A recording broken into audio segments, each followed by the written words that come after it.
Hello. Yes sir. Start करते हैं भाई।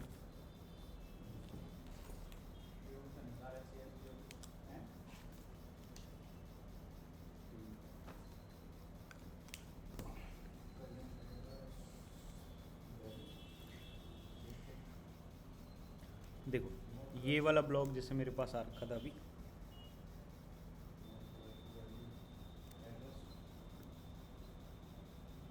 ठीक है, तो इसको मैंने यहाँ से कर लिया कॉपी। ठीक है, कॉपी करने के बाद हमें जैसे वर्डप्रेस पे अगर वेबसाइट बना रखी है तो वर्डप्रेस के डैशबोर्ड पे जाना है।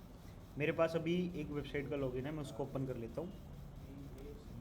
performdg डॉट मतलब .com/SWP कोमल करके अभी, या फिर हमने जो स्पेस ब्रोकर की वेबसाइट बनाई थी ना एक बार, उस पर इसको जाके, चलो छोड़ो इसी पे कर लेते हैं, हमें बस देखना है कि कैसे काम कर रही है चीज़ें। performdg.com कोमल।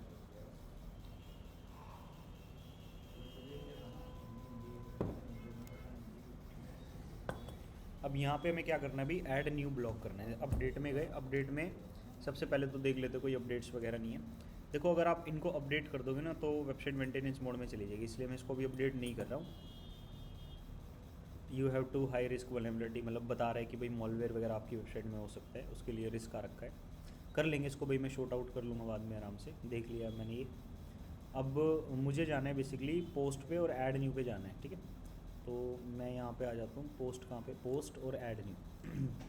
अब देखो, पोस्ट बनाने के लिए ना हमारे पास दो ऑप्शन अवेलेबल है, वो मैंने आप लोगों को ऑलरेडी बता रखे हैं कि कौन कौन से ऑप्शन अवेलेबल है। ठीक है, एक होता है ब्लॉक एडिटर, एक होता है क्लासिक एडिटर। दोनों को आप चाहो तो अपने वर्डप्रेस की सेटिंग्स में जाके, और यहाँ से है ना फिर मतलब रीडिंग या राइटिंग में हमारे पास ऑप्शन होता है कि आप डिफ़ॉल्ट कर सकते हो ब्लॉक एडिटर या क्लासिक एडिटर को, किसी में से किसी को भी एक को कर सकते हो, दोनों में से। ठीक है, अब मैं यहाँ पे आ गया और जो ब्लॉग था मेरे पास उसको यहाँ पे पेस्ट कर लेते हैं। तो पूरा का पूरा ब्लॉग जो मेरे पास था वो मैंने यहाँ पे पेस्ट कर दिया। अब यहाँ नीचे देखो, ये दिखाता है वर्ड काउंट की, जो भी ब्लॉग मैंने पेस्ट करा है उसके वर्ड काउंट कितने हैं, और ये ब्लॉग मेरे पास आ गया।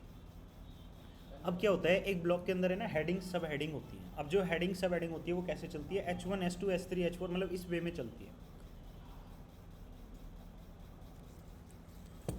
इस ब्लॉग में मेरे पास जैसे ये वाली हेडिंग है, तो इसको मेरे को कंट्रोल X कर लेना है, मतलब यहाँ से सीधा टाइटल में डाल देना है। ठीक है, अब क्या होता है, जो टाइटल होता है ना वो बाय डिफ़ॉल्ट H1 होता है, किसी किसी थीम के अंदर ये H2 भी हो सकता है। तो हम डेवलपर की हेल्प से जो H2 होता है उसको H1 के अंदर चेंज करा लेते हैं। अब ये यहाँ पे मेरे पास क्या आ गया भाई, ये हो गया मेरा H1 हो गया। अब टाइटल मैंने डाल दिया तो मेरी हेडिंग 1 कवर होगी। एक पेज के अंदर पूरे पेज में एक ही बार H1 होती है, दूसरी बार H1 भाई नहीं होती है। ठीक है, मतलब एक टॉपिक की अगर बात कर रहे हैं तो एक ही टॉपिक के बारे में डिस्कस करेंगे, दो बार टॉपिक नहीं आते एक टॉपिक के अंदर। तो वैसे ही एक हेडिंग H1 एक ही रहेगी। फिर आता है हमारे पास यूआरएल। यूआरएल देखो क्या होता है, यूआरएल हमें वो बनाना है जो हमारा फोकस कीवर्ड होगा, और हमारा फोकस अभी कीवर्ड यहाँ पे कौन सा हो गया, जैसे guide to purchasing real estate in India.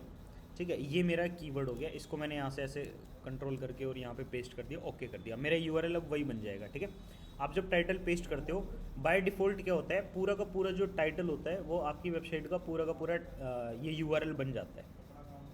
तो अभी मैंने क्या करा, इस टाइटल को जो था वही रहने दिया, और यूआरएल को एडिट करके जितना मेरे को रिक्वायरमेंट था उतना रख लिया। अब हो सकता है ये जो कीवर्ड है वो बहुत लंबा हो जाए। ठीक है ना, तो guide to purchase real estate, ठीक है ना, परचेजिंग रियल एस्टेट ये भी कीवर्ड हो सकता है। ठीक है, या फिर रियल एस्टेट भी कीवर्ड हो सकता है इसके अंदर। टारगेट वो आपके ऊपर है, आप क्या टारगेट रखना चाहते हो और आपने किसके लिए ब्लॉग लिखा हुआ है। हमारा तो क्या था, एक टॉपिक के ऊपर ब्लॉग लिखना था, ये टॉपिक हो गया। ठीक है, अब नीचे चलते हैं। अब ये मेरे पास क्या हो गया, स्टार्टिंग का इंट्रोडक्शन पैराग्राफ। अब क्या होता है देखो, जैसे ये अगर मेरा फोकस कीवर्ड है guide to purchasing real estate, ये मेरा अगर फोकस कीवर्ड है भाई यहाँ पे, और इस तरीके से है इन इंडिया में, तो मेरा जो फर्स्ट पैराग्राफ है उस पैराग्राफ के अंदर मेरा कीवर्ड आना चाहिए। जैसे यहाँ पे लिखा है property buying in India can be a daunting task, इस तरीके से लिखा हुआ है। तो मैं यहाँ पे मतलब क्या लिख सकता हूँ, सबसे पहले मैं एक लाइन बना लेता हूँ। ठीक है ना, कि ये एक वैसा टास्क है specially for the newcomers और those unfamiliar with the complexities of the Indian real estate market. ठीक है, फिर मैं यहाँ पे अपनी एक लाइन डाल सकता हूँ, in this blog you will learn guide, you will in this blog you will learn, ऐसे इसको मैं ऐसे करके guide to purchase real estate in India ऐसे करके भाई मैंने इसको डाल दिया। अब ये क्या हो गया, देखो ये तो मैंने अभी ज़बरदस्ती सा थोड़ा सा मतलब जो कीवर्ड था उसको यहाँ पे डाल दिया है। आप लोगों को क्या करना है ना, आप लोगों को जो कंटेंट लिखना है वो कंटेंट राइटर को बता देना है कि भाई ये मेरा फोकस कीवर्ड था और इसके लिए आपको कंटेंट लिखना है, ठीक है। फिर वो उसकी फ्रीक्वेंसी को ना इसमें मैच करके देगा। मैंने यहाँ पे क्या कर दिया, अपने कीवर्ड यहाँ पे ऐड ऑन कर दिया, इसको ऐसे बोल्ड कर दिया भाई आपको दिखता है, ठीक है। फिर नेक्स्ट मेरे पास आ रही है एक हेडिंग आ रही है। अब ये मेरी H2, तो मेरे को ऐसे इसको सेलेक्ट कर लेना है यहाँ से। आप चाहो तो बस इसको मतलब एक बार ऐसे क्लिक करके और यहाँ से H2 सेलेक्ट कर सकते हो, ठीक है। लेकिन अभी जैसे ये नहीं हुई तो आपको क्या करना पड़ेगा, आपको ऐसे मैनुअल लिखना पड़ेगा। कई बार कॉपी पेस्ट जब करते हैं ना तो चीज़ें ढंग से काम नहीं करती हैं। अभी जैसे वो H2 करने के बाद है ना बड़ा हो जाना था लेकिन हुआ नहीं, तो मैंने इसको क्या कर देना, यहाँ से S2 कर देना। अब इसको यहाँ से मैं डिलीट कर दूँ, ठीक है। अब जो पॉइंटर्स होते हैं, पॉइंटर्स बेसिकली हेडिंग में आप डालोगे ना तो वो छोटा कर देगा फिर से, तो 1 स्पेस पीछे आके पॉइंट, ये इस तरीके से भाई आपको यहाँ पे काम करना पड़ेगा, ठीक है। मतलब कैसे करना है, अगर आप ऐसे लगाओगे ना 1 पॉइंट स्पेस दे दोगे तो वो कई बार क्या होता है ना नंबरिंग 1 हो जाती है और फिर वो गड़बड़ हो जाती है, वो काम नहीं करता। इसको भी एक बार मैं ऐसे करके और H2 दे के देखता हूँ भाई, H2 हाँ अब ये बड़ी होगी और देखो इसके सामने ऐसे छोटा सा 1 आ रहा है, ये नंबरिंग वाला पकड़ रखा है इसने। इसको बैक कर रहा हूँ और इसको मैं दे रहा हूँ 2nd पॉइंट स्पेस, ठीक है। फिर ये 3rd वाला पॉइंट है, इसको सिलेक्ट कर लेते हैं और 3rd सब हेडिंग बना देते हैं। तो ये भाई बन गई, ये वाली मेरी क्या होगी भाई, ये वाली भी मेरी 4th सब हेडिंग हो गई। हाँ मतलब 2nd जो है वो ये होगी। सारी की सारी H2 हैं क्योंकि ये सारे एक टॉपिक्स हैं जिनके ऊपर हम बात कर रहे हैं, या फिर हम कह सकते हैं एक टॉपिक के सारे सब पार्ट हैं। अगर इनका कोई सब पार्ट होता तो वो H3 बनते। तो इस ब्लॉग में मैंने क्या कर लिया भाई, ये सारे के सारे यहाँ पे H2 बना दिए, क्योंकि मेरे जो ब्लॉग है वो मैंने इसमें लेके यही चल रहा है कि मैंने कुछ गाइड बताई है कि किस तरीके से आप बाय कर सकते हो, और मेरे पास टोटल जो है वो 9 गाइड है इस तरीके से। इस ब्लॉग को देख के साफ पता चल रहा है कि ये चैट जीपीटी या किसी AI की हेल्प से लिखा गया है।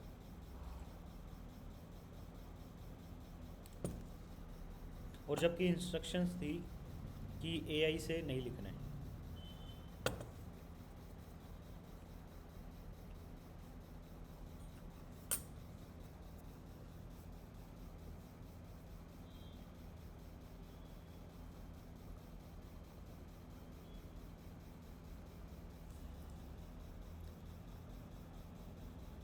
चलो भाई ठीक है, आगे बढ़ते हैं इसमें।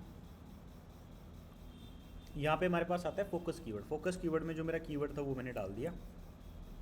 ये बेसिकली यूज एसईओ प्लगइन जब लगा रखा होता है ना तब हमारे पास ऑप्शन आता है।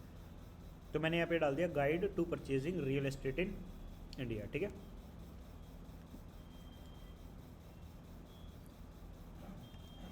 फिर यहाँ पे आती है नीचे डिस्क्रिप्शन। अब देखो ये URL थोड़ा सा लंबा जा रहा है, मैं इसको यहाँ से कट कर रहा हूँ और सिर्फ इतना मेरे को ये दिखाना है, ठीक है। Guide to purchasing real estate. फिर ये यहाँ पे ना हमारे एसईओ का टाइटल बाय डिफ़ॉल्ट बना हुआ होता है।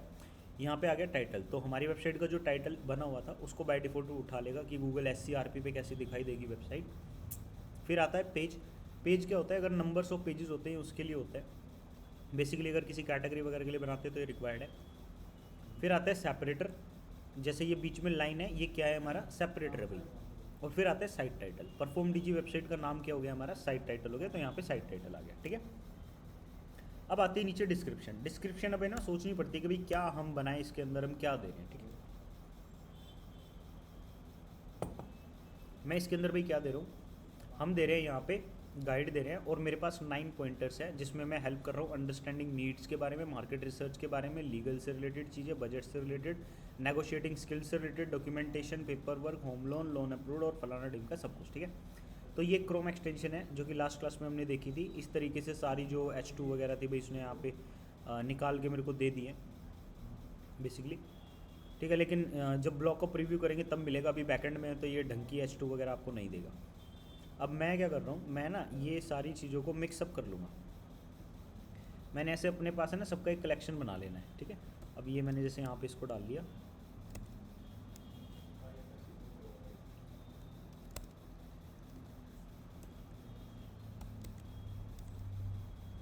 डिस्क्रिप्शन जो होती है ना वो आपको काफ़ी जेन्युइन लिखनी होती है। क्योंकि डिस्क्रिप्शन पढ़ के ही लोग है ना वेबसाइट पे क्लिक करते हैं। लेकिन क्या होता है, अब गूगल इस डिस्क्रिप्शन को ना अपने आप खुद से जनरेट कर देता है। जैसे यूज़र कोई क्वेरी सर्च कर रहा है तो गूगल है ना उसकी अपने आप डिस्क्रिप्शन बना देगा और फिर आगे काम होता है।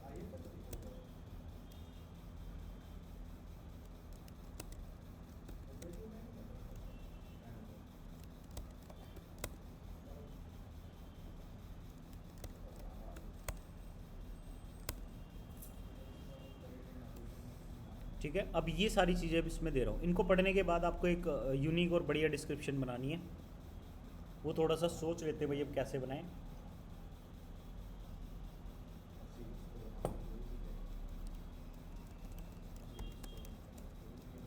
कंप्लीट गाइड,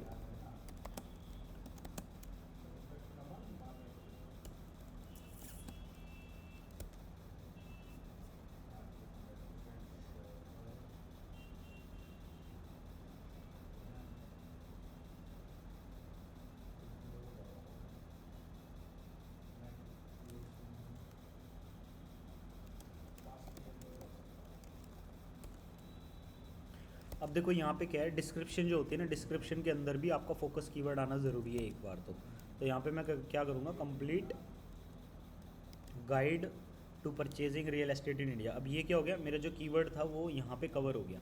अगर ये शॉर्ट टेल कीवर्ड है तो डिस्क्रिप्शन के अंदर आपको कम से कम 2 बार उस कीवर्ड को कवर करना होता है, और अगर ये लॉन्ग टेल कीवर्ड है तो आप उसको जो है एक ही बार कवर कर सकते हो। ये जो कीवर्ड मेरे पास अभी आ रहा है ये है ना लॉन्ग टेल कीवर्ड है, इसमें 1 2 3 4 5 वर्ड आ रहे हैं। ये इनको भाई नहीं देखना है, जो मेन वर्ड है इनको देखना है। अब मैंने इन वर्ड्स को देख लिया, इसमें मेन जो वर्ड्स थे वो मेरे यहाँ पे कवर हो गए। कंप्लीट गाइड जो मेरा फोकस कीवर्ड था वो भी यहाँ पे कवर हो गया। अब क्या करना है, अब इसके बारे में भी लिखना स्टार्ट करना है कि you will learn about market research, budget planning, negotiation skill,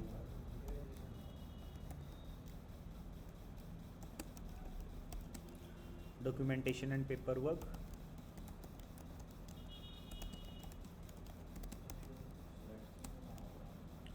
ठीक है, loan approval process,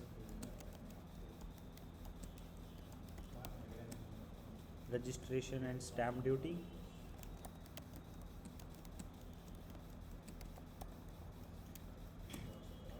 post purchase consideration, ठीक है ना, पोस्ट परचेज। अब क्या हो गया, अगर अब कोई हमारे इस लाइन को पढ़ता है, अगर गूगल पे कोई हमारी वेबसाइट के डिस्क्रिप्शन को पढ़ता है, लाइक मैंने इसको यहाँ पे डाल दिया, ठीक है। अब ये देखो यहाँ पे ना पूरा ऐसे शो होने लग गया, complete guide to purchasing real estate in India, you will learn about market research, budget planning, negotiation skill, documentation and paper. और ऐसे ना फिर जैसे क्या होगा, यहाँ पे लिमिटेड स्पेस होता है।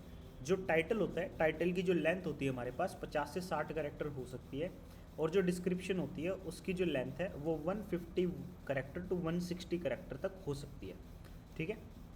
ये भाई हमारे पास है, मतलब ये देखो नीचे ऑरेंज हो रही है, अगर आप इसको ग्रीन करना चाहते हो ना आपको इसको छोटा करना पड़ेगा थोड़ा सा। अब इसको ऐसे लंबा करोगे ना ये ऐसे मतलब ऑरेंज हो जाता है, मतलब ये लिमिट जो है वो उससे बाहर चला गया। कौन सी लिमिट होती है ये ना ये वाली लिमिट होती है इस तरीके से, मतलब कि यहाँ पे क्या होगा, आपकी जो वेबसाइट थी वो ऐसे दिखाई नहीं देगी। जैसे मैं अगर इसको जेड करके दिखाऊँ आपको तो ऐसे होता है, मतलब ऐसे 3 डॉट आ जाते हैं। अब देखो मेरे लिए ना ये कोई बहुत बड़ी बात नहीं है, मैं क्या करता हूँ, मैं ना कंप्लीट डिस्क्रिप्शन लिखता हूँ। क्या है कि क्रॉलर्स को ये वर्ड मिलते हैं, कई बार लोग सर्च कर रहे होते हैं ना पेपर वर्क से रिलेटेड, ठीक है, गाइड के अंदर परचेजिंग से रिलेटेड, तो हमारा ब्लॉग शो होने के चांसेस है, क्योंकि डिस्क्रिप्शन में वर्ड आ रहा है, क्रॉलर्स को पता है, क्रॉलर अपने आप इस डिस्क्रिप्शन को आगे पीछे एडजस्ट करके दिखा देगा। ऐसा होता भी, तो मैं तो मतलब पूरी यूज़ कर लेता हूँ, कोई दिक्कत नहीं होती ऐसे। आप लिमिट से ज़्यादा भी जा सकते हो, क्योंकि वो वर्ड एटलीस्ट जो है वो डिस्क्रिप्शन के अंदर हमने शो करें और क्रॉलर्स के लिए वो हेल्पफुल है कहीं ना कहीं, ठीक है। हाँ, यूज़र को दिखाई नहीं दे रहे वो बात अलग है, लेकिन गूगल अब इसको अपने आप एडजस्ट करने लग गया है, तो इसका बेनिफिट हमें मिलने लग गया है। पहले ऐसा नहीं होता था। पहले क्या होता था, पहले हमने जो लिख दिया ना वही शो होता था, उसमें जो एडजस्टमेंट थी वो नहीं होती थी, लेकिन अब गूगल कर रहा है तो भाई सही है। फिर यहाँ पे टाइटल आता है, टाइटल में भी अगर ऐसे आप ज़्यादा लंबा जाते हो तो रेड हो जाता है। रेड में क्या होगा, जैसे टाइटल में भी ऐसे यहाँ पे 3 डॉट लग गए, मतलब टाइटल की लेंथ जो है वो ज़्यादा चली गई। तो इस तरीके से एसईओ के अंदर ये चीज़ें नेगेटिव मानी जाती है कि आपने लिमिट में टाइटल नहीं लिखा, लिमिट में डिस्क्रिप्शन नहीं लिखी, ये वाली चीज़ है। अभी तक मेरे को बताओ भाई, यहाँ पे कोई डाउट है? नहीं सर। ठीक है भाई, अब देखो इसमें आगे बढ़ते हैं। ये क्या हो गया, ये मैंने चीज़ें यहाँ पे डाल दी। अब मेरे को एसईओ के अकॉर्डिंग ये देखना है मेरे ब्लॉग में कहाँ कहाँ पे क्या क्या एसईओ पॉइंट ऑफ व्यू से कमी है, ठीक है। और एसईओ के लिए हमने अपनी वेबसाइट पे योस्ट एसईओ प्लगइन डाला हुआ है। फोकस कीवर्ड जब तक आप नहीं डालोगे ये एसईओ स्कोर आपको नहीं बताता, ठीक है। जैसे मैं इसमें से हटा दूंगा तो ये मतलब नहीं बताएगा। तो फोकस कीवर्ड मैंने डाला, अब उसके बेसिस पे ये थोड़ा सा भी गड़बड़ हो गया।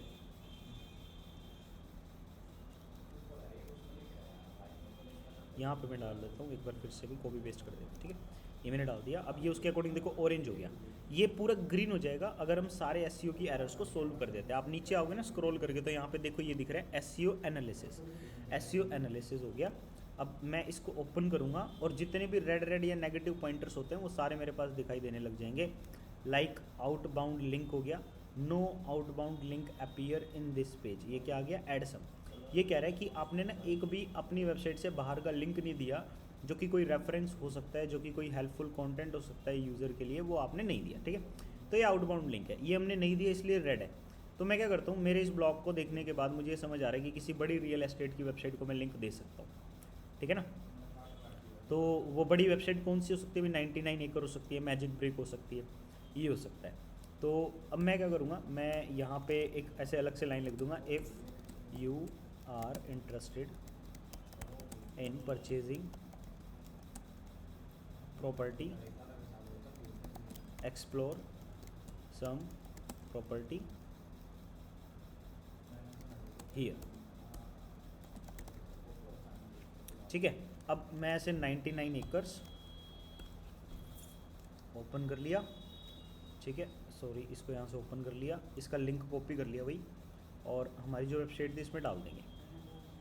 ऐसे इस पर डबल क्लिक करके कंट्रोल के दबाना है, कंट्रोल के दबाने के बाद ये आ गया, पेस्ट कर दो और ऐसे कर दो, लग गया, ठीक है। अब देखो नीचे आओगे ना आप, ये देखो अब ये क्या हो गया, आउटबाउंड लिंक, पहले जो रेड था वो क्या हो गया, ग्रीन हो गया। ऐसे ही अब देखो यहाँ पे और भी चीज़ें आ रही, no images appear in this page. अगर सपोज मैंने एक रियल एस्टेट की इमेज बना रखी है या मैं बनाना चाहता हूँ, कुछ भी होता है, तो लाइक मैं उसको क्या कर रहा हूँ, मैं यहाँ पे जैसे एक इमेज डाल देता हूँ। सो सपोज मार्केट रिसर्च से रिलेटेड मैं एक इमेज डाल देता हूँ, ठीक है, मार्केट रिसर्च इमेजेस। तो ऐसे मतलब ऐसे स्टॉक इमेजेस मिल जाती है, सपोज वो मैंने यहाँ पे डाल दिया। अनस्प्लैश पे भी काफ़ी एच डी इमेजेस होती है, ये मैंने ले ली, ठीक है। सपोज, अरे ये तो पेड मांग रहा है, एक सेकंड, फ्री वाली देख लेते हैं भाई। पेड थोड़ा लॉक लगा, हाँ ये फ्री वाली है जैसे मार्केट रिसर्च, ठीक है। अब मैंने इसको यहाँ से कर लिया डाउनलोड फ्री। अब क्या होता है देखो, आपको ये देखना है आपकी वेबसाइट का लेआउट वगैरह कैसा है। अब सपोज मेरी वेबसाइट का जो लेआउट है ना वो कुछ इस तरीके से है। मैं यहाँ पे आता हूँ, मेरा ना बॉक्स्ड कंटेंट है, मतलब इतनी सी विड्थ है, ऐसा नहीं है मेरा यहाँ से लेकर यहाँ तक कंटेंट जा रहा है, फुल विड्थ कंटेंट है ना भाई, इतना छोटा नहीं है मेरा कंटेंट, मेरा बॉक्स्ड कंटेंट है। बॉक्स्ड में भी मेरे पास साइड में ना पैडिंग्स है, मतलब इतना इतना गैप यहाँ पे दोनों साइड आपको देखने को मिल जाएगा, इतना गैप इधर, इतना गैप इधर। तो मतलब कि मेरी जो मैक्सिमम विड्थ हो सकती है ना, मतलब यहाँ से लेके यहाँ तक, वो कितने पिक्सल की हो सकती है, आप ऐसे देख लो। मैं ऐसे स्क्रीनशॉट ले लेता हूँ, देखो ये वेरी करता है आपकी स्क्रीन का साइज़ क्या है, ठीक है ना। तो अभी जैसे ये मतलब आप देख लो क्रोम में ऐसे देख लो कि ये 100 पे सेट होना चाहिए, और फिर ऐसे स्क्रीनशॉट आप ले लो। मैंने ऐसे सिलेक्ट कर लिया, मेरे में भाई आप ले सकते हो विंडो शिफ्ट एस, ऐसे आप स्क्रीनशॉट ले सकते हो। और मैंने देख लिया कि भाई यहाँ से लेके और जितना भी मतलब ये मैक्स इतनी चौड़ाई जा रही है ना इसकी, या फिर जितनी भी चौड़ाई जा रही है इतनी जा रही है सपोज, तो इसको मैंने ऐसे यहाँ पे काट दिया। ऊपर देखो नंबर चल रहा है, यहाँ पे मेरे इसमें ना नंबर दिखा रहा है कि 640, 650, 600 इतना, ठीक है ना, इतना बाय इतना 120, ये कितना हो गया भाई, ये हो गया 297/657, ऐसे दिखा रहा है। लेकिन मेरे को विड्थ कितनी रखनी है, मेरे को सपोज इतनी विड्थ रखनी है, ये हो गया 614। इसको थोड़ा सा अंदर कर लेते हैं, तो मैं इसको लेके चलूँगा भाई 600, ठीक है ना, ताकि वो परफेक्टली एकदम फिट बैठ जाए 600 के हिसाब से। मेरा हिसाब तो जो था वो पूरा बैठ जाएगा, या फिर मैं इसको 625 ले सकता हूँ, ठीक है। विड्थ कितनी होगी 625, और हाइट मेरी जो है वो एडजस्ट हो जाएगी, उसकी कोई दिक्कत नहीं है। विड्थ का मेन होता है, ठीक है, विड्थ आपको एक बार पता चल जाए, ताकि कोई बड़ी साइज़ की इमेज आप ना डाल दो। हाइट तो ये है कि इमेज के ऊपर डिपेंड करता है कि हाइट उसकी क्या जाने वाली है। तो ये मैंने ले लिया भाई 625 ले ली।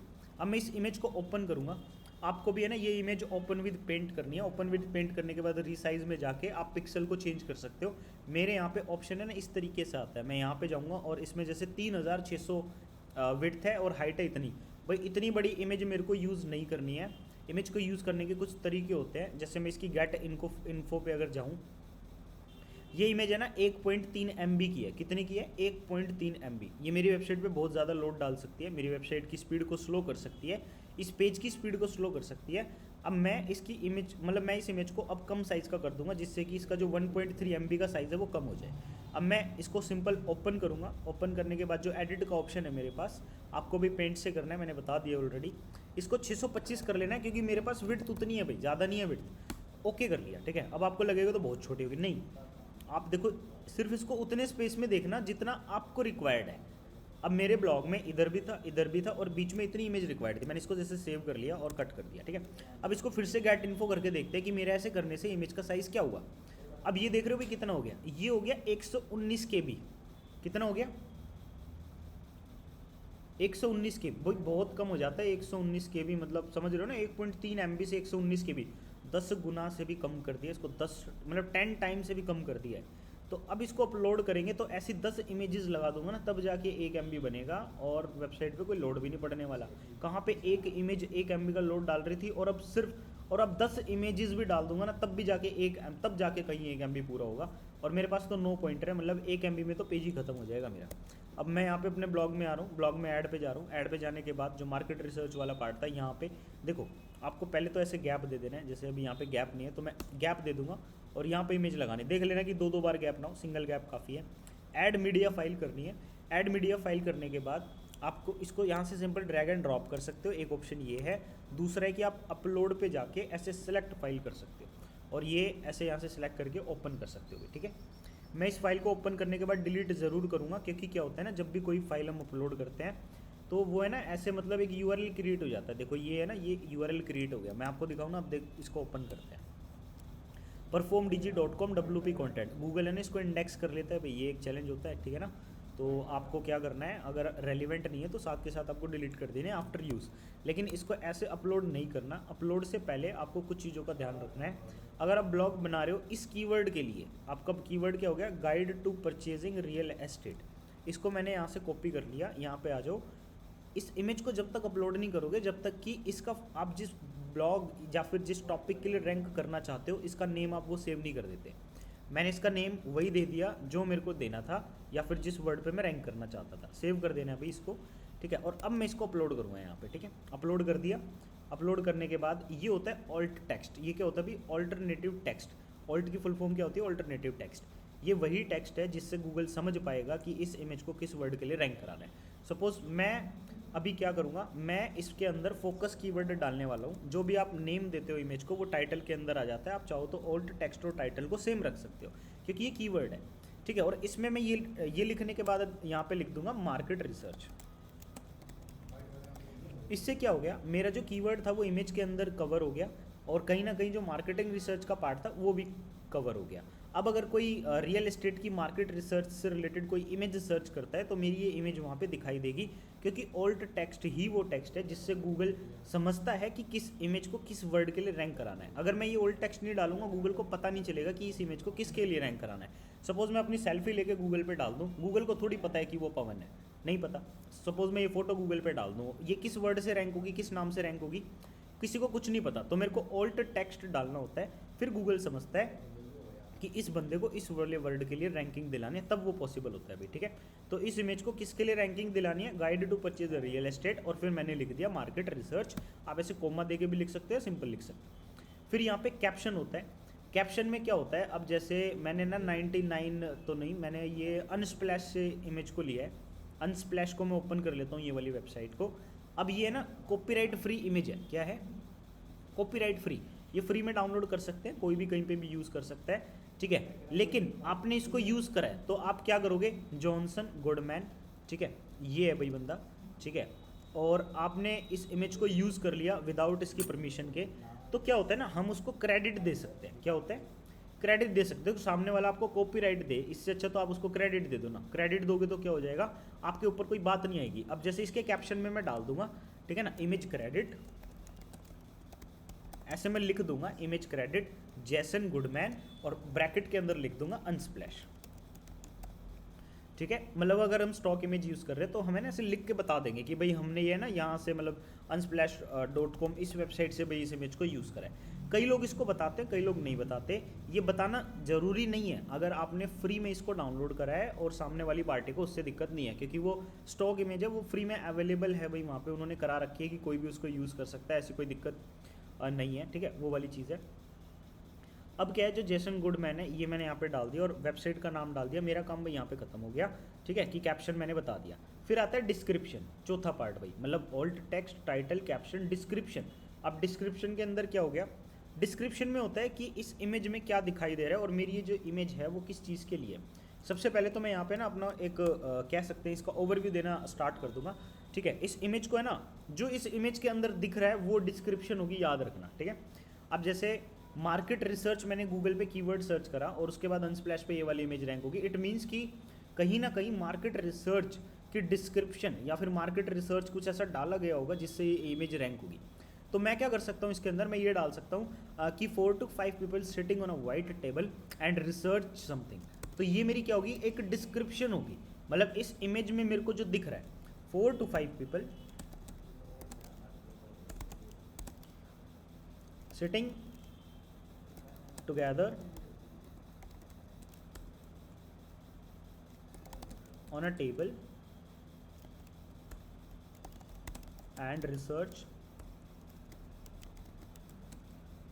something related to real estate। इससे भी क्या होगा, वर्डिंग भी थोड़ा सा यहाँ पे डाल देंगे ताकि वो टारगेट ऑडियंस को दिखाई दे। ठीक है, ये थोड़ा सा भाई यहाँ पे फोकस कर दिया। ठीक है ना, table is in white colour. ठीक है ना, एंड ये जो भाई लोग हैं ये फॉरेनर्स है, बेसिकली फॉरेनर पीपल। ये मतलब ज़्यादा से ज़्यादा आपको डिटेल देनी है। ठीक है, with yellow mac and some good hair style.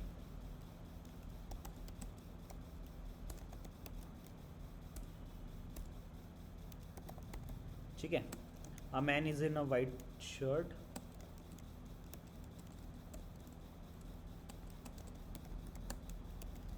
sitting on a white table, sitting on a white table with team। मतलब ये क्या हो गया, ये ना पॉसिबिलिटीज है इस इमेज में, जो आपको दिख रहा है सबका सब बता दो भाई। ठीक है ना, कि ये ऐसे ऐसे दिख रहा है। इससे क्या होगा, आपकी इमेज ज़्यादा से ज़्यादा कीवर्ड के लिए रैंक करेगी। ठीक है, अब मतलब लोग है ना ऐसा सर्च करते हैं, इसलिए हमें ये बताना है क्यों, क्योंकि ये आपकी रीच को बहुत ज़्यादा बढ़ा देगा। देखो एक छोटा सा एग्जांपल मैं देता हूँ। अब सपोज मेरे को एक है ना इंडियन बंदा चाहिए जो चाय पी रहा हो। ठीक है, तो इंडियन बॉय टेकिंग टी। ये देखो, मतलब देखो ये रिक्वायरमेंट होती है और ऐसा ना लोग कई बार सर्च करते हैं। अब जैसे ये है, ठीक है, Indian boy taking water on road side. ये देखो भाई, टेकिंग नहीं भाई, गर्म नहीं है वो, ड्रिंकिंग। ये देखो, ठीक है, मतलब ऐसी ऐसी इमेजेस कई बार लोगों को चाहिए होती हैं। जैसे किसी को बैनर बनाना है, पानी का सूखा पड़ रहा है, ये हो रहा है, वो हो रहा है, ऐसी चीज़ों में कुछ टाइप की इमेजेस चाहिए होती है। या फिर किसी को अपनी वेबसाइट पे बैकग्राउंड में लगाना है कि एक बिजनेसमैन बैठा हो ऐसे वाइट शर्ट में और टेबल पे बैठा हो टीम के साथ, किसी को अपनी वेबसाइट के बैकग्राउंड में कोई इमेज लगानी है, कुछ करना है, तो वहाँ पे आपकी इमेज शो होने के चांसेस हैं। ठीक है ना, ये वाली चीज़ है। या फिर बैठ के कुछ लोग प्लानिंग कर रहे हैं, कुछ सोच रहे हैं, वो भी आपकी इमेज, उस कीवर्ड के लिए भी आपकी इमेज रहें। ज़्यादा से ज़्यादा चीज़ें, एक येलो मैकबुक ले हुई लड़की वाइट टेबल पे, देखो इसको, मतलब अगर आप रिसर्च करते हो, ये क्या होता है ना, थीम वगैरह से जब हम अपनी वेबसाइट्स को मैच कराना चाहते हैं तो ऐसे कॉम्प्लेक्स क्वेरीज को सर्च करते हैं। अब मैं एक एग्जांपल जैसे लेके दिखाऊं, अब देखते हैं क्या आता है मेरे पास। A girl with yellow MacBook sitting on a white table with team. ये देखो क्या आएगा,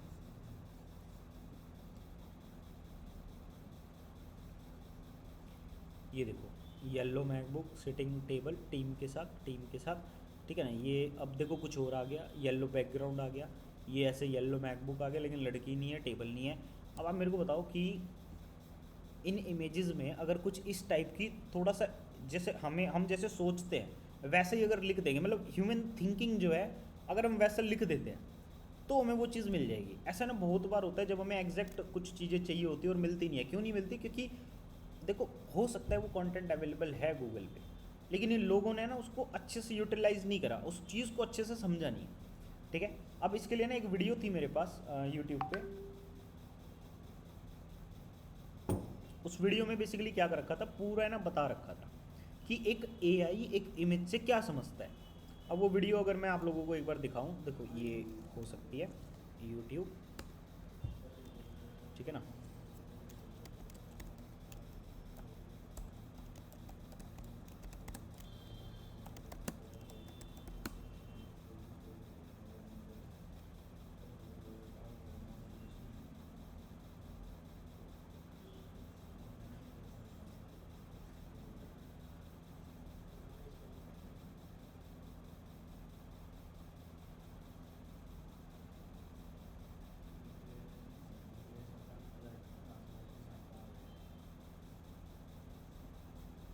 देखो जैसे इसको समझ लेते हैं।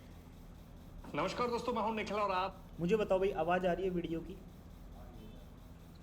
आ रही सर। इसको देखते हैं, ठीक है ना। मतलब एक एआई इमेज से क्या समझता है, वीडियो मतलब जो दिख रहा है ना वो सब लिख देगा उसको। अब आप ये देखना कि आपको भी डिटेल देनी पड़ेगी क्या है उसके अंदर। देख रहे हैं बसवी टैग। गाइज, आज इस वीडियो में एक ऐसा टूल जो इमेज को एक्सप्लेन कर सकता है, इसके बारे में आज मैं आपको बताऊंगा। इस एआई टूल को एक्सेस करने के लिए आपको एक वेबसाइट पर जाना होगा जिसका एड्रेस है minigpt-4.github.io। ये GPT-4 का एक तरह का डेमो वर्जन है जो इमेजेस को रीड करता है और फिर आपकी क्वेरी के अकॉर्डिंग आपको आउटपुट देता है। वेबसाइट ओपन करते ही आप इस वेबसाइट का इंटरफेस देख सकते हैं। सबसे ऊपर आपको लिखा मिलेगा मिनी GPT-4।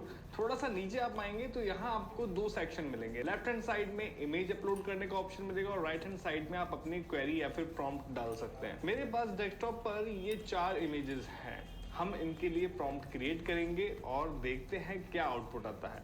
तो इमेजेस को आप इस बॉक्स में ड्रैग एंड ड्रॉप कर सकते हैं या फिर यहाँ पर क्लिक करके सिलेक्ट भी कर सकते हैं। एग्जाम्पल के तौर पे मैंने यहाँ पे एक इमेज सिलेक्ट करी जिसमें एक अडोरेबल रिलेशन एक पर्सन और डॉग के बीच नजर आ रहा है। इमेज सिलेक्ट करने के बाद नीचे आपको एक बटन मिलेगा जिसपे आपको लिखा मिलेगा अपलोड एंड स्टार्ट चैट। इस पर आपको जस्ट क्लिक करना है। क्लिक करने के बाद आपकी जो इमेज है वो अपलोड होगी और इसको रीड किया जाएगा। सर्वर हैंडलिंग स्पीड के हिसाब से आपको यहाँ पर टाइम लगेगा 20 से 50 सेकंड का। देन यहाँ पर राइट हैंड साइड में एक चैट बॉक्स अनेबल हो जाएगा जहाँ पर आप अपनी क्वेरी लिख सकते हैं या फिर प्रॉम्प्ट डाल सकते हैं। सपोज मैं यहाँ पे प्रॉम्प्ट डालता हूँ, लाइक मैं चाहता हूँ कि इस ब्यूटीफुल पिक्चर के लिए एक पोएम जनरेट हो। तो यहाँ जस्ट मैं टाइप करता हूँ can you right me a beautiful poem about this image. तो बस जैसे ही मैं लिखकर एंटर बटन प्रेस करूंगा तो जस्ट आपको थोड़ा सा वेट करना पड़ेगा यहाँ पे। देन आप देखेंगे कि यहाँ पे एक डॉग और पर्सन पर इस पिक्चर को एक्सप्लेन करते हुए एक पोएम आउटपुट में आ गई है और पढ़ने पर ये पोएम एकदम ऑथेंटिक लग रही है। इसके बाद दूसरी पिक्चर भी मैं आपको अपलोड करके बताता हूँ। तो दूसरी पिक्चर अपलोड करने के लिए आपको जस्ट रीस्टार्ट पे क्लिक करना है और दूसरी पिक्चर एक लैपटॉप स्क्रीन इशू पर है जिसमें एक वर्टिकल लाइन आ गई है लैपटॉप की स्क्रीन पे। तो कुल मिलाकर आप कैसी भी पिक्चर क्लिक करके, अगर आप एक रियल इशू से भी परेशान है, चाहे वो कैसा भी इशू हो, चाहे आपकी बॉडी से रिलेटेड हो, चाहे किसी प्लांट से रिलेटेड हो, चाहे कैसा भी आपके रियल लाइफ एक्सपीरियंस से रिलेटेड इशू हो, आप इसको क्लिक करके अपलोड कर सकते हैं। ठीक है, तो मैं जस्ट यहाँ पर इस इशू के बारे में पूछता हूँ जो मेरे लैपटॉप स्क्रीन पे आया हुआ है। तो जैसे मैंने पिक्चर यहाँ पे अपलोड किया और अपलोड करने के बाद मैं अपना सवाल यहाँ पे पूछता हूँ प्रॉम्प्ट बॉक्स आने के बाद, what is the issue with my laptop screen as a vertical line is showing at screen, what should I do now.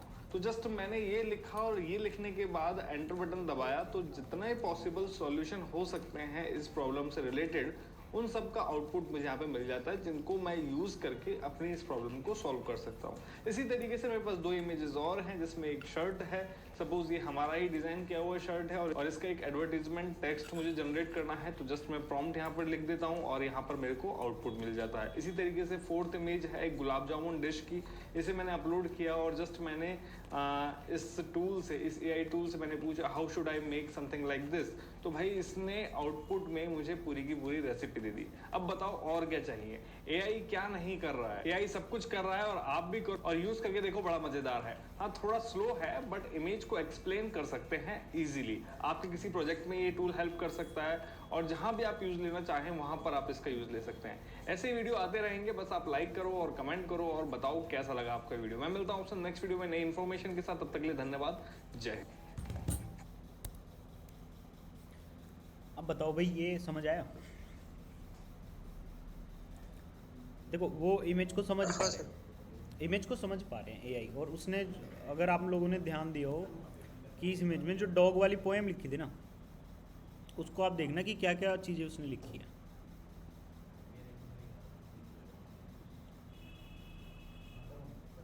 ठीक है, अब ये देखो, मैं इसको जूम करके दिखाता हूँ। A man lies on his bed with a bagel by his side, he smiles and laugh. देखो ये क्या कर रहे हैं, ठीक है। As a dog licks his face, इसने भी ये भी पता लगा लिया। Their bond is strong and true, a friendship that will never end, ठीक है। और the man and his bagel together they will always stand, ये बना डाला मतलब इसने। अब ये मतलब आपने क्या देखा यहाँ पे, एक एक चीज़ जो इमेज के अंदर थी वो सब वहाँ पे मेंशन है। और अगर आप ये चीज़ सर्च करने जाओगे ना गूगल पे कि a dog and a man light together and dog, जो भी था वहाँ पे हिज फेस, मिलेगी नहीं इमेज। मिल भी गई तो उतनी अच्छी मिलेगी नहीं, या फिर जो सोच रहे थे आप वो नहीं मिल पाएगी। तो क्या ना, लोग है ना उसको एक्सप्लेन नहीं कर पा रहे इमेज को। इमेज के डिस्क्रिप्शन डालने से इमेज की बहुत रीच बढ़ जाएगी भाई, याद रखना, ठीक है।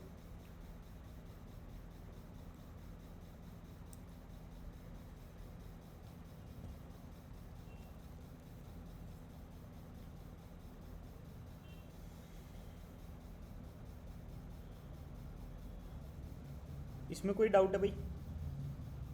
नहीं सर। सर आपने जो बताया कि जो इमेज इंसर्ट करते समय कोई URL अपने आप ले लेता है, हाँ, तो उसको थोड़ा मुझे समझ में नहीं आया, क्या क्या क्या क्या करना है उसमें कि ना ले?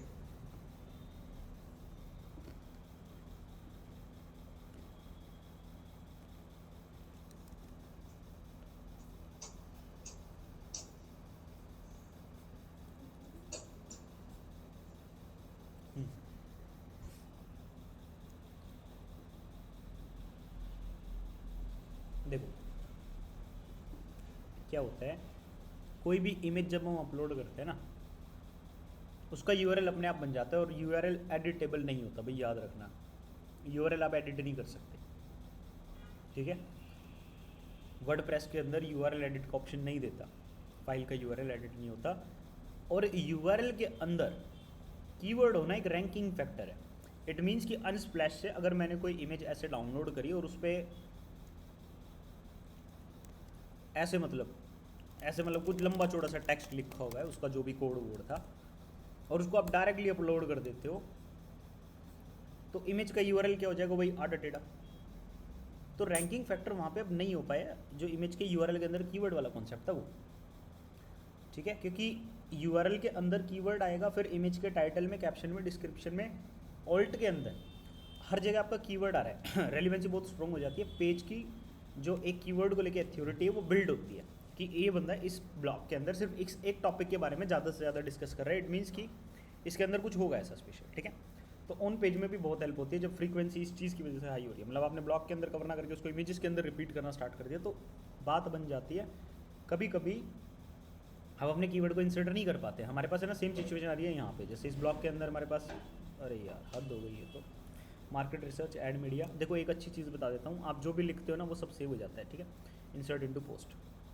अब यहाँ पे इस इंसर्ट को मैं सेंटर कर देता हूँ, ठीक है, ताकि अच्छी सी लगे थोड़ा सा। और इमेज क्रेडिट जो भी आप देते हो ना, यहाँ पे लिख के आता है इस तरीके से, याद रखना जो कैप्शन दिया है वो यहाँ पे शो होता है।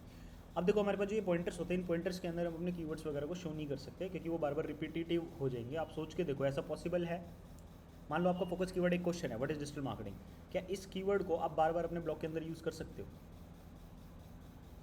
नहीं सर, वो नहीं कर कैलिब्रेशन सकते। क्वेश्चन इज क्वेश्चन, वो वन टाइम ओनली यूज़ होगा, we can't use multiple times the same question. तो सेम चीज़ अब यहाँ पे भी आ रही है कि ये जो ब्लॉग है यहाँ पे 9 पॉइंटर्स दिए हुए हैं, we can't use the same keyword in the different pointers. एक चीज़ बार बार थोड़ी डाल देंगे, नहीं होगा। अब नहीं होगा तो क्या होगा, we need to find the other way where we can add the keyword, and जैसे कि जो ब्लॉग के अंदर फ्रीक्वेंसी है for the SEO purpose, we can achieve that. अब यहाँ पे क्या हो रहा है, यहाँ पे सेम चीज़ हो रही है कि इमेजेस के अंदर हमने अपना कीवर्ड वगैरह डाल दिया और उसकी हेल्प से जो हमारा टारगेट था उसको हम अचीव कर जाएंगे। अब इस पे ऐसे क्लिक करना है, क्लिक करने के बाद एडिट पे जाना है। एडिट के बाद आपको देख लेना है कि यहाँ पे जो साइज़ है वो हमेशा फुल साइज़ हो। भाई क्या हो, फुल साइज़ हो, क्योंकि हमने इमेज को लिया ही 625 बाई 625 का है, तो उसमें फिर ये ऐसा ना हो कि आप यहाँ पे कोई और साइज़ यहाँ पे सेलेक्ट कर रहे हो जस्ट बिकॉज ऑफ, क्योंकि क्वालिटी गिर जाएगी। मीडियम 3/200 ले लोगे, इमेज की क्वालिटी बिल्कुल गिरा देगा, बहुत गंदी कर देगा। अब ये हमारा हो गया। ऐसे ही मेरी दूसरी इमेजेस, तीसरी इमेजेस गलती जाएंगी। अब एक यहाँ पे था इमेज की फ्रेज, यहाँ पे क्या आ गया, गुड जॉब, मतलब भाई हो गया भाई हमारा एसईओ ग्रीन, ठीक है। फिर आ रहा है इंटरलिंक। इंटरलिंक में क्या करना है, मेरे को ना वर्ड्स को फाइंड करना है जो एक ब्लॉग से दूसरे ब्लॉग को मैं लिंक कर सकूँ। कोई डाउट है सर? सर जो क्या करें कि जब यूआरएल ना आए, यूआरएल वहाँ ना नेम आए चेंज कर देना है? मतलब यूआरएल ना आए मतलब आपने कहा नहीं कि यहाँ ये यूआरएल अपने आप ले लेता है, तो हमें क्या मिस्टेक नहीं करना चाहिए, वो मैं समझ नहीं पाया। मतलब क्या करें, वहाँ नाम चेंज कर दें? मतलब आप क्या फाइल यूआरएल जो है उसमें कंफ्यूज हो रहे हो? हाँ हाँ हाँ, आपने कहा कि यूआरएल अपने आप ले लेता है, तो उसमें वो नहीं घुसे आना मत ना, चाहिए। बहुत बेसिक चीज़ है। सोचो आप ये डॉक्यूमेंट कहीं अपलोड कर रहे हो, ठीक है, ये मैंने अपलोड करना है, इसका यूआरएल क्या बनेगा? हाँ, जो भी इसके बारे में, मतलब जो नाम होगा वही यूआरएल बनेगा इसका। हाँ और क्या होता है एसईओ में, अलग अलग फैक्टर्स होते हैं। टाइटल के अंदर कीवर्ड, पैराग्राफ के अंदर कीवर्ड, ऑल्ट के अंदर कीवर्ड, यूआरएल के अंदर कीवर्ड, सारे रैंकिंग फैक्टर है, ठीक है। अब मेरी इमेज क्या है, मेरी इमेज है मार्केट से रिलेटेड, रियल एस्टेट से रिलेटेड, गाइड से रिलेटेड, और उस पर नाम लिखा हुआ है ये अनस्प्लस। हाँ, ये नहीं, अनस्प्लैश को छोड़ो, एक मिनट रुको, और थोड़ा उससे भी बदतर एग्जांपल। व्हाट्सएप इमेज 2024 5 तारीख 6ठा महीना, ये वो फलाना। अच्छा अच्छा अच्छा, तो यहाँ पे नेम चेंज कर देना है बस। अब आपने इसको अपलोड कर दिया, ठीक है, अपलोड कर दिया तो फाइल का कुछ ना कुछ तो यूआरएल बनेगा,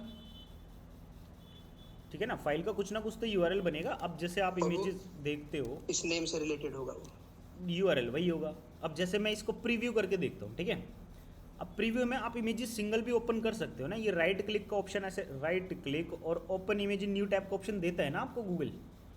तो यहाँ पे देखो ये इमेज तो खुल गई। अब इसका यूआरएल क्या है, यही तो बना है, देखो, perform DG WP admin upload guide to purchase real estate, क्या बन गया भाई, ये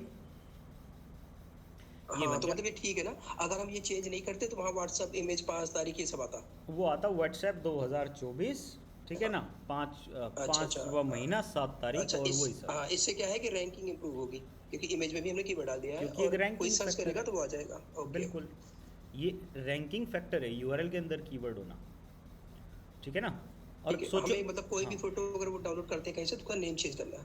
नेम चेंज करना है, साइज चेंज करना है, कंप्रेस की हाँ, जरूरत है, उसको कंप्रेस करना हाँ है, हाँ हाँ, ठीक और है, रिलेवेंट जैसा जो भी जैसा होगा उसके अकॉर्डिंग रखना है। बिल्कुल। कीवर्ड आपको उसका नेम सेव करना है, ओल्ड टेक्स्ट आपको कीवर्ड यूज़ करना है, टाइटल आपको कीवर्ड यूज़ करना है, कैप्शन में आपको बताना है कहाँ से लिया, अगर बताना जरूरी है तो, वरना नहीं बताओगे, ठीक है। फ्री सोर्स है, कोई दिक्कत नहीं, फ्री पिक से फ्री में डाउनलोड कर रही है, विदाउट वाटरमार्क कर लो यूज़, कोई दिक्कत नहीं है। बताना भी मत कहाँ से यूज़ करिए। डिस्क्रिप्शन में आप कीवर्ड यूज़ करो। अब देखो, एक इमेज के अंदर यूआरएल, ऑल्ट, टेक्स्ट, हर जगह से आपने कीवर्ड यूज़ कर लिया। डिस्क्रिप्शन में आपने, टाइटल में आपने, कैप्शन में तो नहीं, ऑल्ट के अंदर, यूआरएल के अंदर, 4 बार तो एक इमेज के अंदर कीवर्ड यूज़ हो गया, ठीक है। अब सोचो जो ब्लॉग था 1000 वर्ड का, उसमें व्हाट इज डिजिटल मार्केटिंग था, एक बार अपने टाइटल में फर्स्ट पैराग्राफ में यूज़ कर लिया, यूआरएल के अंदर यूज़ हो गया, लेकिन अभी भी फ्रीक्वेंसी कम है जो हमारा ब्लॉग है उसके अंदर, तो इमेज डालने से 4 बार तो इकट्ठा आ गया ना, लेकिन वो 4 बार काउंट नहीं होता, वो सिर्फ ऑल्ट टेक्स्ट वाला और टाइटल वाला काउंट हो जाता है, ठीक है ना। तो वो 2 बार काउंट हो जाता है वहाँ पे, मतलब फ्रीक्वेंसी जो होती है कि हाँ ये होना चाहिए, वो इमेज की हेल्प वहाँ से काउंट हो जाता है। तो जो एसईओ ग्रीन दिखता है वो उसको फिर ग्रीन कर देता है, ठीक है ना। अब इसका से कोई बहुत खास बेनिफिट नहीं होता, लेकिन देखो कहीं ना कहीं बेनिफिट है। गूगल आपको रैंकिंग जरूर देगा, देखेगा तो सही यार, इतनी बार ये मतलब वर्ड इसने डाला हुआ है, ये नहीं कि मैं कह रहा हूँ रिपीट कर दो आप, कंटेंट और में क्या आपको पता कुछ नहीं इमेज दिखना, वो इमेज सारे ही रैंक टेक्स्ट हो हाइड जाए। होते हैं। वो जो इमेज है उसके पीछे डले हुए ना सब कुछ हिडन है ना, यूज़र को कोई दिक्कत आ रही है उससे। अगर मैं इमेज के चारों तरफ लिख दूँ ये तो दिक्कत है, यूज़र यार क्या मतलब एक ही वर्ड बस भर दिया है यहाँ पे। लेकिन इमेज के बैकएंड में है सब कुछ, ऑल टेक्स्ट बैकएंड में है, टाइटल बैकएंड में, यूआरएल बैकएंड में है, डिस्क्रिप्शन बैकएंड में, फ्रंट में तो कुछ है ही नहीं। एक कैप्शन था वो मेरे को देना ही नहीं अगर मैंने फ्री इमेज यूज़ करी है तो, ठीक है, मेरी प्रॉब्लम सोल्व आउट होगी। कीवर्ड की फ्रीक्वेंसी जो इमेज मैंने डाली तो 2 मेरी और बढ़ गई। 1000 वर्ड के ब्लॉक के अंदर कहते हैं कि 1 से 2 या कई बार 3% भी फ्रीक्वेंसी जा सकती है, डिपेंड ऑन कीवर्ड साइज और depend on type of keyword, ठीक है। आप जैसे एक दिवाली के ऊपर ऐसे लिखो, दिवाली एक बहुत छोटा कीवर्ड हो गया तो दिवाली की फ्रीक्वेंसी बहुत ज़्यादा हो सकती है। लेकिन मैं बात करूँ दिवाली 2024, अब ये की इसकी फ्रीक्वेंसी कितनी होगी, बहुत कम होगी, ठीक है ना। तो ये डिपेंड ऑन कीवर्ड की क्या फ्रीक्वेंसी क्या फ्रीक्वेंसी होनी चाहिए एक ब्लॉक के अंदर किसी कीवर्ड की। और आजकल है ना ये चल रहा है कि ब्लॉक के अंदर है ना कीवर्ड की फ्रीक्वेंसी डजेंट मैटर, क्योंकि गूगल तो भाई इंटेंशन पे जाएगा, सारी चीज़ें देखेगा। देखो इंटेंशन पे जाएगा, सारी चीज़ें देखेगा, लेकिन अगर वर्ड ही नहीं होगा आपकी ब्लॉग पोस्ट के अंदर तो वो घंटा समझेगा, तो कुछ नहीं समझने वाला। क्यों नहीं समझेगा, क्योंकि आपने बताया ही नहीं ना किस वर्ड के लिए रैंकिंग देनी है, आपने गूगल को दिखाया ही नहीं ना कि हमारा पेज इस वर्ड के लिए मेन है। आपको बताना है, आपको दिखाना है कि देखो ये वर्ड है, ये मेन है, और आपने हर जगह प्रॉपर उसको यूज़ करना है। जो ऑन पेज का पूरा प्रोसेस है वो पूरा करना है भाई, उससे आपकी रैंकिंग आएगी। क्या होता है ना, उससे जल्दी रैंकिंग आती है, ये फैक्ट है। लेकिन कुछ लोगों का कहना है कि जल्दी आती है तो जल्दी जाती भी है। आप कंटेंट ऐसा दो ना कि वो सेटिस्फाई करे यूज़र्स को, वो आगे तो फिर जाएगी क्यों। जाती उनकी है जिन्होंने बस स्टफिंग कर दी और कंटेंट बस ऐसी बकवास फेल दिया है, फिर उनकी रैंकिंग आएगी क्यों। गूगल ने तो देख लिया, अच्छा भाई ऑन पेज बड़ा बढ़िया किया हुआ है ना, इस बंदे को इस कीवर्ड के लिए रैंकिंग देनी, गूगल ने रैंकिंग दे दी। अब गूगल ने रैंकिंग दे दी तो फिर क्या होगा, यूज़र पसंद नहीं करेंगे तो गूगल तो वापस उसको नीचे गिराएगा ना।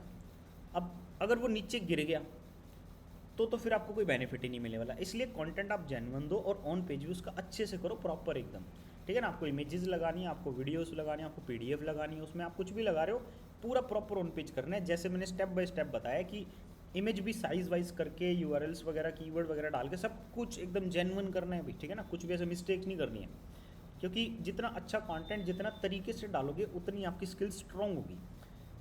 एक भी चीज़ हल्के में नहीं देनी अपनी तरफ से कि वो बहुत हो गया, पूरे दिन से लगे हुए इसमें, छोड़ा यार अब मन नहीं कर रहा भाई, ये चीज़ बिल्कुल नहीं होनी चाहिए, क्योंकि ये चीज़ लॉन्ग टर्म में आपको नुकसान देगी। एसईओ अगर आप कर रहे हो तो एक चीज़ को गांठ मार लेना, आलस नहीं करना है। या सुबह से 4 इमेजेस, 50 इमेजेस, 100 इमेजेस के टाइटल वगैरह बना चुके हैं, ब्लॉग लिख लिख के दिमाग ख़राब हो रहा था। अब ये डिस्क्रिप्शन भी लिखो इमेज के अंदर, छोड़ना नहीं भाई। आपने छोड़ दिया ना, आप नहीं पता आप कितनी बड़ी अपॉर्चुनिटी मिस कर, मतलब एक वर्ड के होने से बहुत बड़ा इम्पैक्ट पड़ सकता है। ये चीज़ ऐसी है कि भाग ली तो मतलब इतना ट्रैफिक ले आएगी आपकी वेबसाइट पे, आप सोच नहीं सकते। हो सकता है कि इमेज की वजह से आपकी वेबसाइट पे 1000 10,000 क्लिक आने लग जाए, हो तब मेरे साथ हुआ है भाई। इमेज में डालता हूँ ऐसे 1 लाख इंप्रेशन सिंगल इमेज पे आते थे, ठीक है ना। वो बहुत पुराना डाटा हो गया, 2-3 साल पुराना था। अब सर्च कंसोल ने भी वो दिखाना बंद कर दिया, आ नहीं रहा भाई 2 साल से पुराना डाटा, ठीक है ना। मैंने कस्टम भी लगा के देख लिया, 2022 से पहले का डाटा ही नहीं दिखा रहा, जबकि मेरी वेबसाइट 2019 से 18 से बनी हुई है, ठीक है ना। तो उससे पहले का मेरे को डाटा ही नहीं दिखा रहा, वरना मैं आप लोगों को दिखाता कि किस तरीके से इमेजेस पे इंप्रेशन आते थे। 1 पॉइंट ऐसे कुछ मिलियन, मतलब 1 ऐसे मिलियंस की फिगर डेली में इंप्रेशन आती थी इमेजेस के ऊपर। मेरी वेबसाइट पे जैसे बहुत सारी इमेजेस में डालता था, ठीक है ना, स्टेप बाय स्टेप सब बना के कस्टम क्रिएट करता था, मतलब हर इमेजेस के सेक्शन में मिलियंस ऑफ विजिटर थे और 6 से 7 हज़ार विजिटर डेली इमेजेस से आते थे मेरी वेबसाइट पे। तो ये मैं आपको इसलिए थोड़ा सा डिटेल में बता रहा हूँ कि भाई एक फैक्टर है, आप ब्लॉग डालोगे, आपकी वेबसाइट का ब्लॉग रैंक होने में 3 महीने, 4 महीने, 6 महीने लग जाते हैं, डिपेंड ऑन कीवर्ड डिफ़िकल्टी और डिपेंड ऑन यूज़र इंटेंट का, क्या किस इंटेंट वाला कंटेंट था, ठीक है ना। और उसमें आपने कितना short tail long tail keyword वगैरह यूज़ करा है, ठीक है।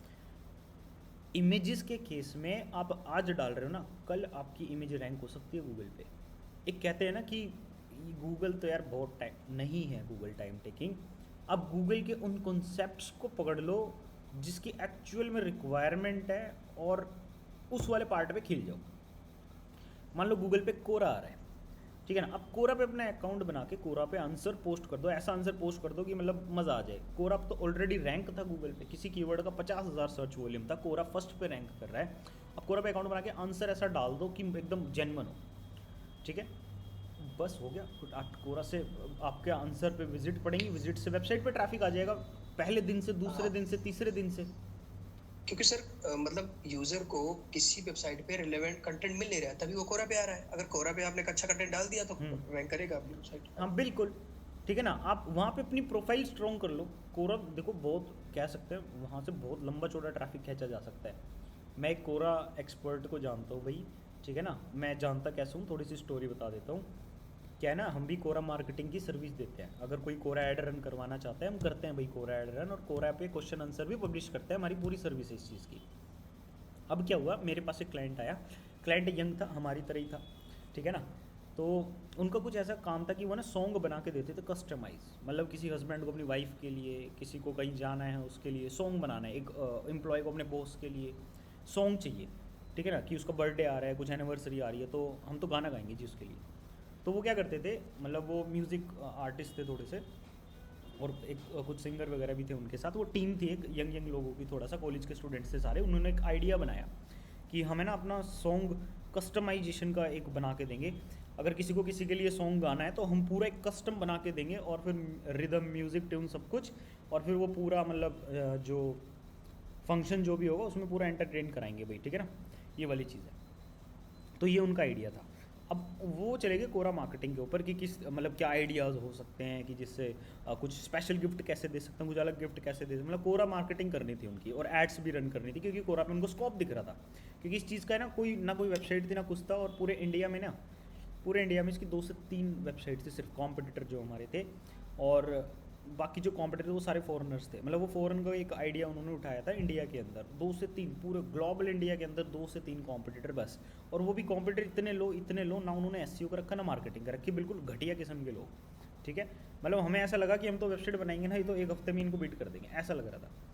मतलब कोई कंपटीशन नहीं था, ऐसे नीचे उन्होंने लाइक पकड़ ली थी। चला अभी भी चल रहा है बहुत, लाइक टॉप 15 करके कुछ ऐसा है, नहीं टॉप 15 नहीं, गिफ्ट मेलोडी करके वेबसाइट है, देखो एक बार, गिफ्ट मेलोडी, हाँ भाई ये आ गई, ठीक है ना, ये देखो इस वेबसाइट में हमने एसईओ किया था। ये देखो भाई, ये क्या करते हैं पूरा, जैसे your stories deserve a song starting at just 999, ठीक है ना, ये भाई यहाँ पे भी अवेलेबल हैं। अब इन्होंने जैसे ये सॉन्ग वगैरह गा रखे होंगे,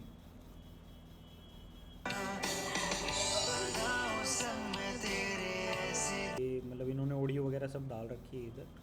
ये देखो रिव्यूज़ है भाई अलग अलग, ठीक है ना। अब ये प्राइसिंग हो गया, यूज़र स्टोरीज हो गया, ठीक है। अब जैसे इन्होंने एक गाया वाया होगा तो चलेगा कहाँ से, ये यहाँ से। Don't you get tired of always looking at me, she says, I say, are you real instead? ये पूरा गाना बना के देते थे, मतलब आप अपने जो स्पेशल बनो उसका नेम वगैरह बताओ क्या है, आपका क्या नेम है, और आपको क्या क्या कंटेंट चाहिए होगा, आप क्या क्या बातें कहना चाहते हो उनसे, वो पूरा एक बना के देंगे भैया ऐसे म्यूज़िक वगैरह, और फिर पूरा एंटरटेन कराएंगे। ये आइडिया था।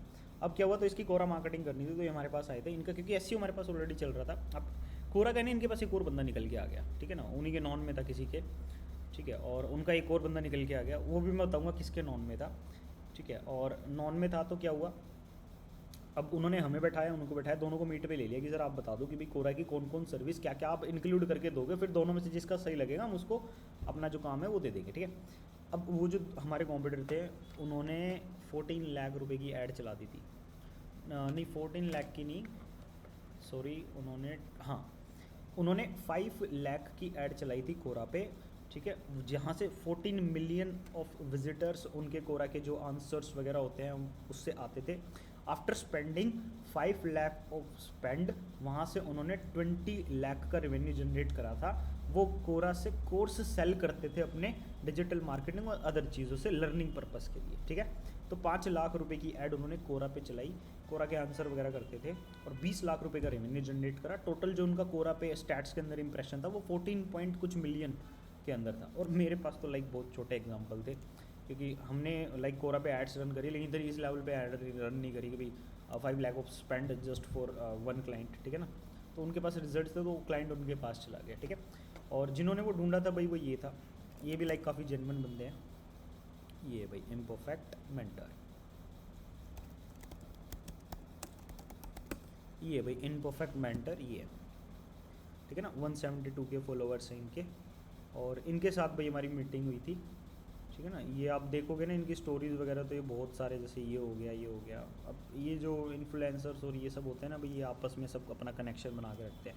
ये आपने देखा होगा AI वगैरह में बहुत फेमस हो रहा है, ये हैकिंग वगैरह से रिलेटेड, ये हैकिंग है पता नहीं क्या, हाँ ये हैकिंग में फेमस है, ये स्टॉक मार्केट और ट्रेडिंग में बहुत फेमस है। तो ये अलग अलग जाके ना अपना इंटरव्यू वगैरह इनका चल रहा होता है, ठीक है ना। ऐसे बहुत सारे कंटेंट इन्होंने बना रखे हैं अभी ये। तो फिर इन्होंने और भी हमें क्लाइंट्स दे रखे थे भाई जिनका SEO हमारे पास चलता था, ठीक है। तो ये तो है सर जैसे हाँ। मतलब मेरी कोई वेबसाइट है, सपोज ब्लॉगिंग वेबसाइट है, तो अगर मुझे कोरा पे कंटेंट डाला है तो उस वेबसाइट के नाम से कोरा पे अकाउंट बनाऊं या पर्सनल अकाउंट से वो आप कंटेंट पर्सनल सेम बनाओ, कंटेंट? पर्सनल अपनी अथॉरिटी बनाओ, ठीक है ना। पर्सनल से बना के आप चाहो तो लिंक कर सकते हो, कोई दिक्कत नहीं है, लेकिन आपकी पर्सनल प्रोफाइल होनी चाहिए, लोग आपको कंटेंट फॉलो सेम करें। होगा, कंटेंट सेम होगा जो अपनी वेबसाइट पे डाला है वही सेम कंटेंट देखो डालूं? अगर आप कोई बड़ी ब्रांड हो तो आप उससे लेके चलो, ठीक है ना। कंटेंट सेम नहीं होता, कंटेंट क्या होता है ना, हम डिस्क्राइब करते हैं उसको अपने वर्ड्स के अंदर और फिर लिंक करते अच्छा, हैं नीचे कि अपनी वेबसाइट का लिंक दे दूंगा। if you need more information about the topic you want to research, then simply click on the link in our website. We have given some more information that can be helpful for you, ठीक है। पूरा mention कर देंगे भाई, अच्छा, ठीक है। अब ये हैं ऐसे ही, ठीक है। अब वो बंदे तो और भी हैं लेकिन नाम पता नहीं क्या क्या हैं, सबकी भाई प्रोफाइल है। हाँ अब जैसे एक ये हैं, अगर मैं आपको दिखाऊँ तो रॉन मल्होत्रा है, ठीक है। ये है जैसे द रॉन मल्होत्रा, ये भी भाई हमारे क्लाइंट है, मतलब रह चुके हैं ये क्लाइंट, अभी नहीं है। अभी इनका मतलब जो टास्क था हमने वो डन कर दिया हमारे एंड से। बुक्स का था बेसिकली अमेज़ोन के ऊपर, रिव्यूज़ एंड ऑल वो सब। तो 291 के फॉलोअर्स इनके हैं रॉन मल्होत्रा, और मतलब ये यहाँ पे अभी हैं। आप अगर यूट्यूब पे देखोगे ना इनका मतलब सही है भाई काम, इनका बढ़िया काम है। देखो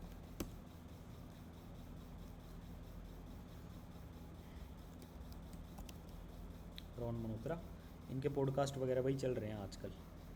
तो मतलब बेसिकली इंडिया में नहीं रहते, बाहर ही रहते हैं, ठीक है ना। आप देख सकते हो ये सब बाहर ही हैं, इंडिया में कभी कभी आते हैं। और जैसे अभी इनके साथ इनका एक इंटरव्यू आया था रॉन मल्होत्रा का, इनको आप शायद जानते होंगे, इनके बहुत राज सिम्हानिया, इनके बहुत सारे पॉडकास्ट वगैरह आते रहते हैं, ठीक है।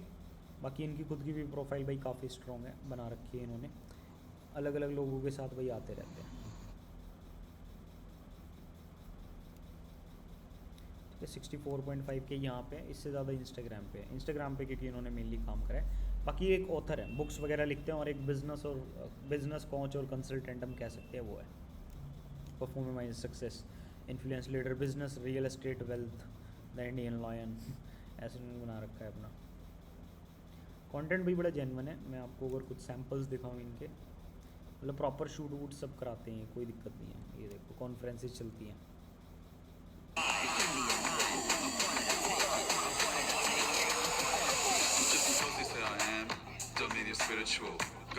कह सकते हैं जैसे विवेक बिंद्रा हो गए ना, तो वैसे से ही मतलब इनकी प्रोफाइल है। एक में तो कुछ ज़्यादा ही हवा बना दी थी कि मतलब पूरा जेट से उतर के आ रहे हैं और मतलब फुल हवा में एकदम।